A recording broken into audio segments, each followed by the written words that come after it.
इस वीडियो में हम आदिकाल के नामकरण पे प्रकाश डालेंगे। तो हमने एक साइड में लिया है नाम और उनके प्रयोक्ता, ठीक है। एक एक करके हम आदिकाल के नामकरण पे प्रकाश डालेंगे कि किसने आदिकाल के नामकरण को क्या किया है, ठीक है। तो हमने उन सारे महत्वपूर्ण विद्वानों के नामकरण पे यहाँ पे हमने लिया है जो आपके सामने स्क्रीन पे दिखाई दे रहा है, ठीक है। तो चलिए हम एक एक करके उन विद्वानों के नामकरण पर प्रकाश डालते हैं, ठीक है। तो आप देख रहे हैं पहला है चारण काल। तो चारण काल किसने कहा है? तो चारण काल जो है वो जॉर्ज ग्रियर्सन ने कहा है, ठीक है। अगला है प्रारंभिक काल। प्रारंभिक काल किसने कहा है? तो प्रारंभिक काल जो है मिश्र बंधु ने कहा है, ठीक है। अगला है बीजवपन काल किसने कहा? तो बीजवपन काल जो है आचार्य महावीर प्रसाद द्विवेदी जी ने कहा है। अगला है वीरगाथा काल। तो वीरगाथा काल किसने कहा है? आपको पता होगा, आचार्य रामचंद्र शुक्ल जी के द्वारा। आपको पता होगा कि आचार्य रामचंद्र शुक्ल जी के द्वारा हिंदी साहित्य का इतिहास लिखा गया जो ग्रंथ है, आपको पता होगा। अगला है सिद्ध सामंत काल किसने कहा? तो वो है पंडित रावउसन कीर्त्यायन जी ने कहा है। अगला है वीर काल किसने कहा है? तो वीर काल जो है आचार्य विश्वनाथ प्रसाद मिश्र जी ने कहा है, ठीक है। अगला देखते हैं हम कि संधि एवं चारण काल किसने कहा है, ठीक है। अगली बात करें हम, संधि एवं चारण काल किसने कहा है? तो डॉक्टर रामकुमार वर्मा जी ने कहा है, ठीक है।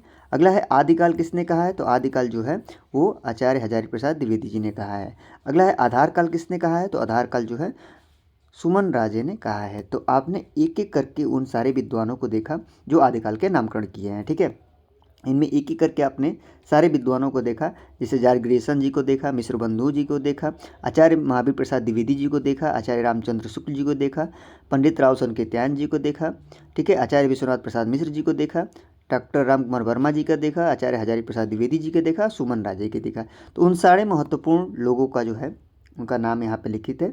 आप देख सकते हैं आदिकाल के जो है किसने किन्होंने क्या क्या कहा है। तो आपको पता है आदिकाल को कि किसी ने चारण काल कहा है, ठीक है, किसी ने प्रारंभिक काल कहा है, किसी ने बीजवपन काल कहा है, किसी ने वीरगाथा काल कहा है, किसी ने सिद्ध सामंत काल कहा है, किसी ने वीर काल कहा है, किसी ने संधि एवं चारण काल कहा है, किसी ने आदिकाल कहा है, किसी ने आधार काल कहा है, ठीक है। तो आपने देखा आदिकाल का नामकरण एक एक करके, उन विद्वानों को भी देखा कि किसने इनका नामकरण क्या किया है, ठीक है।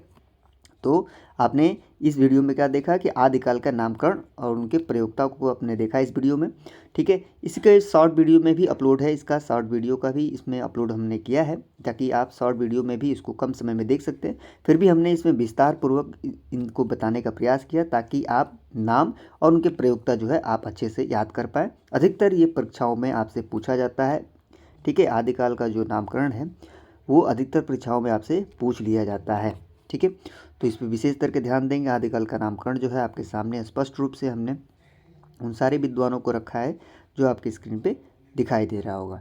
फिर मिलेंगे हम दूसरे वीडियो में दूसरे नामकरण के साथ, ठीक है। तब तक के लिए धन्यवाद।